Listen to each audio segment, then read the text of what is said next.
అమీర్పేటలో నరేష్ రెడ్డి వర్సెస్ సత్య రెడ్డి. జనరల్గా ఏంటి అంటే ఈ రెండింటిలో మనం ఏది జాయిన్ అవ్వాలి అనేది మనం డిసైడ్ చేసుకోవడానికి నా సైడ్ నుంచి నా ఒపీనియన్ నేను షేర్ చేస్తున్నాను. నా పర్స్పెక్టివ్లో నా తమ్ముడో, నా చెల్లో, నా అక్కో, నా అన్నో జాయిన్ అవ్వాలి అనుకుంటే సో నేను ఏ విధంగా ఆలోచిస్తాను అనేది మీకు కొంత ఇన్పుట్స్ ఇవ్వడానికి మాత్రమే ఈ వీడియో చేస్తూ ఉన్నాను.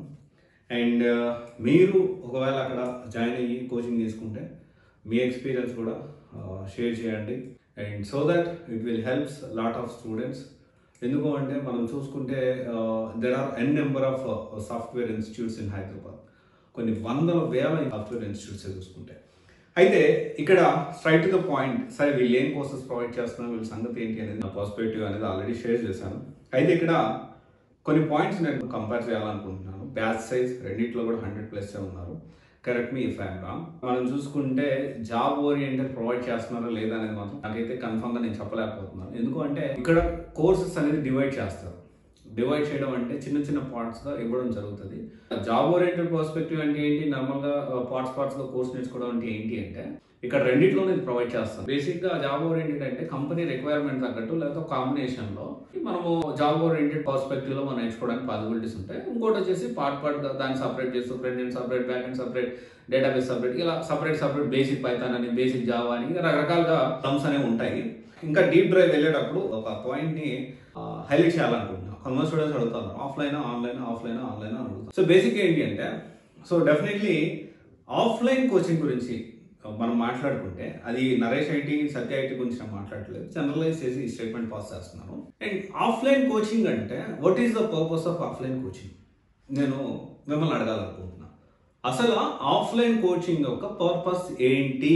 నా పాయింట్ ఆఫ్ వ్యూలో ఆఫ్లైన్ కోచింగ్ ఎందుకు తీసుకుంటారు? Not only to listen only classes, only మన క్లాసులు వినడానికే నేను ఆఫ్లైన్ కోచింగ్ నేను సెలెక్ట్ చేసుకోమంటలేదు. Offline coaching in the sense మీకు కొన్ని ఇంగ్రీడియంట్స్ ఉంటాయి. లైక్ ఆఫ్లైన్ కోచింగ్ క్లాస్ విన్నావు, ప్రాక్టీస్ చేసుకోవడానికి ల్యాబ్ ఫెసిలిటీ ఉండాలి, డౌట్స్ వస్తే క్లియర్ చేసేదానికి మెంటార్స్ ఉండాలి.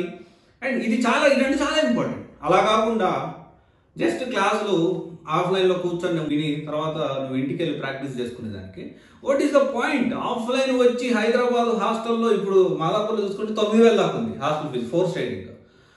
అమీర్పేటలో మేబీ 5-6 వేలు ఉండొచ్చు, నాకు అంతగా దాని గురించి ఐడియా లేదు. బట్ మాదాపూర్లో కొంతమంది మనకు తెలిసిన హాస్టల్ వాళ్ళు మన స్టూడెంట్స్ చెప్పిన మాట ఏంటి అంటే 9,000 ఉందన్నా ఇక్కడ అని చెప్పి అంటున్నారు. What is the purpose? ఆ 9,000 ఖర్చు పెట్టింది హాస్టల్ బతికించడానికి కాదు కదా. మనం అక్కడ ఇన్స్టిట్యూట్లో ఉండి ప్రాక్టీస్ చేసుకోవాలి. మనం ప్రాక్టీస్ చేసేటప్పుడు మన డౌట్స్ వస్తే మన పక్కన మెంటార్స్ ఒకరే కాదు, పక్కన స్టూడెంట్స్ ఉంటారు, ఒక హెల్తీ డిస్కషన్ ఉంటుంది. ఆ కాంపిటీషన్ అనేది మనకు తెలుస్తుంది, మనం ఏంటంటే ఇంకొంచెం సీరియస్నెస్ పెరుగుతుంది. సో అలా కాకుండా క్లాసులు విని నేను ఇంటికి వెళ్ళిపోతానంటే what is the purpose of taking offline coaching? So ఇది మనం ఆలోచించాలి. ఇది నా పర్స్పెక్టివ్.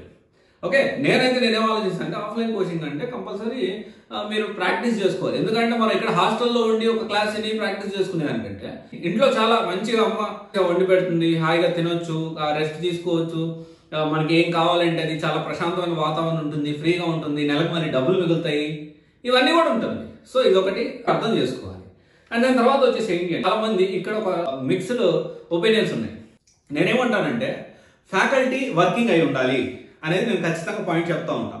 కొంతమంది స్టూడెంట్స్ ఫ్యాకల్టీ వర్కింగ్ కాకపోతే ఏంటన్నా వాళ్ళు చాలా వ్యాస్ట్ ఎక్స్పీరియన్స్ ఉంది, వాళ్ళు చెప్పేది మాకు అర్థమవుతుంది.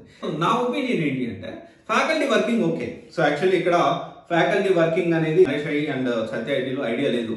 సో నా పర్స్పెక్టివ్ ఏంటి అంటే ఇక్కడ ఫ్యాకల్టీ వర్కింగ్ అయితే బాగుంటుంది. ఎందుకని వర్కింగ్ అయితే బాగుంటుంది అంటే నీకు ఎక్స్పీరియన్స్ ఉండొచ్చు, నీకు 10 సంవత్సరాలు ఉండొచ్చు, ఫ్యాకల్టీకి 20 సంవత్సరాలు ఉండొచ్చు, 30 సంవత్సరాలు ఉండొచ్చు, లేదా 40 సంవత్సరాల ఎక్స్పీరియన్స్ ఉండొచ్చు మేబీ. బట్ ఏంటి అంటే రెలవెంట్ ఎక్స్పీరియన్స్ ఎంత ఉంది, రెలవెంట్ అంటే ఎంత అప్డేటెడ్గా ఉన్నాం. వర్కింగ్ పీపుల్ అయితే రెలవెంట్ అప్డేటెడ్ వన్ వాళ్ళకి ట్రెండ్స్ తెలుస్తాయి. ఇంకోటి అగైన్ ఒక వర్కింగ్ పర్సన్కి ఏంటి అంటే అతని టెక్నాలజీలో అప్డేట్స్ గురించి 100% తెలిసేదానికి అవకాశం ఉంది. సో ఇదొకసారి మీరు క్రాస్ వెరిఫై చేసుకోవాల్సిన అవసరం ఎంతైనా ఉంది.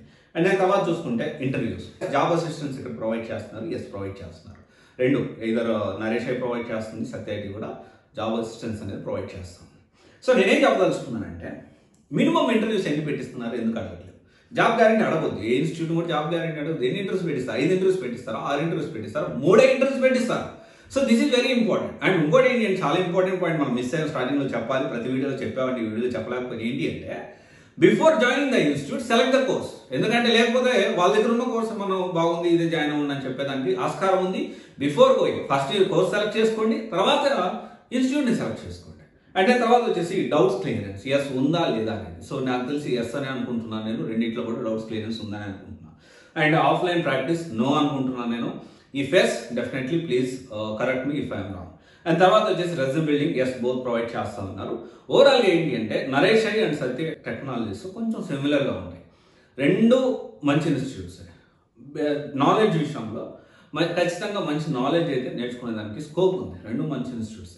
కానీ ఇక్కడ మనం తెలుసుకోవాల్సిన విషయాలు ఏంటి అంటే మనకి బ్యాచ్ సైజ్ ఎంత ఉంది. సో బ్యాచ్ సైజ్ కొంతమందికి ఎక్కువ ఉన్నా కానీ వాళ్ళు విని ఆ క్యాపబిలిటీ వాళ్ళకు ఉంటుంది. అండ్ ఇంకోటి ఏంటి అంటే నేను నరేష్ ఐ సత్య ఐటీ నేను బాగుంది అని చెప్తున్నాను. నేను ఇక్కడ బాగుంది అని చెప్పట్లేదు, బాగలేదని చెప్పట్లేదు. నా ఒపీనియన్, నా పర్స్పెక్టివ్ నేను షేర్ చేస్తాను. క్లాస్ విని జాబ్ తెచ్చుకునే మంది ఖచ్చితంగా జాయిన్ అవ్వచ్చు అంటున్నాను. తర్వాత దాంతోపాటు ఇంటర్వ్యూస్ ఎన్ని పెట్టిస్తారు, అండ్ ఫ్యాకల్టీస్ వర్కింగా కాదా, మినిమం ఇంటర్వ్యూస్ ఎన్ని ఉంటాయి, అండ్ జాబ్ అసిస్టెన్స్ గురించి కాదు, డౌట్స్ క్లియరెన్స్ ఉందా లేదా, ఆఫ్లైన్లో ప్రాక్టీస్ చేసుకుని ఒకసారి చూసుకోవాలి. అండ్ ఇంకోటి వచ్చేసి ఎన్ని ఇంటర్వ్యూస్ పెట్టిస్తారు, ఇవన్నీ మనం తెలుసుకోవాలి. I'm telling you subject wise గురించి నేను మాట్లాడతాను. సబ్జెక్ట్ వైజ్ కూడా నాకు ఒక సస్పీషియస్, అంటే నాకు డౌట్ అయితే రైజ్ అయింది. సో ఫ్యాకల్టీ వర్కింగా కాదా, ఒకవేళ వర్కింగ్ కాకపోయినా వాళ్ళు అప్డేటెడ్ అవుతున్నారా లేదా, ఇది చాలా ఇంపార్టెంట్. అండ్ నరేష్ ఐటీలో జాయిన్ అవ్వాలి, సత్య ఐటీలో జాయిన్ అవ్వాలంటే మీరు ఫస్ట్ ఆఫ్ ఆల్ ఏంటి అంటే పార్ట్స్ అయితే నేను ఐఎమ్ నాట్ రికమెండ్. రెండు ఏ ఇన్స్టిట్యూట్లో అయినా నేను రికమెండ్ చేయను. మీ జాబ్ ఓరియంటెడ్, మీకు ఏంటి, మీ జాబ్ కావాలి, మీ స్కిల్ అప్గ్రేడ్ చేసుకుంటారు. Most of the people jobs కోసం కోర్స్ నేర్చుకుంటారు. Very few people only once job వచ్చిన తర్వాత అప్గ్రేడ్ కోసం చూస్తారు. అప్గ్రేడ్ కోసం ఎవరు పార్ట్స్గా ఏ అప్డేట్ అవసరమైతే అప్డేట్ గురించి మనం కోర్స్ నేర్చుకోవచ్చు. కానీ సో జాబ్స్ కోసం కాబట్టి జాబ్ ఓరియంటెడ్ ఒక కాంబినేషన్లో కంపెనీ వీళ్ళు ఇచ్చేదానికి ప్లస్ కంపెనీ రిక్వైర్మెంట్స్కి ఇవన్నీ మనం క్రాస్ వెరిఫై చేసుకొని అప్పుడు మనం డెసిషన్ తీసుకోవాలి. ఎనీవే ఒకసారి ఆలోచించండి. నేనేం చెప్తున్నానంటే వన్స్ ఏ ఇన్స్టిట్యూట్ కన్నా డబ్బులు కడితే రిఫండ్ ఇవ్వరు. So before joining the institute correct ఇన్స్టిట్యూట్ని సెలెక్ట్ చేసుకోండి. Okay, thank you. This is Raj signing of.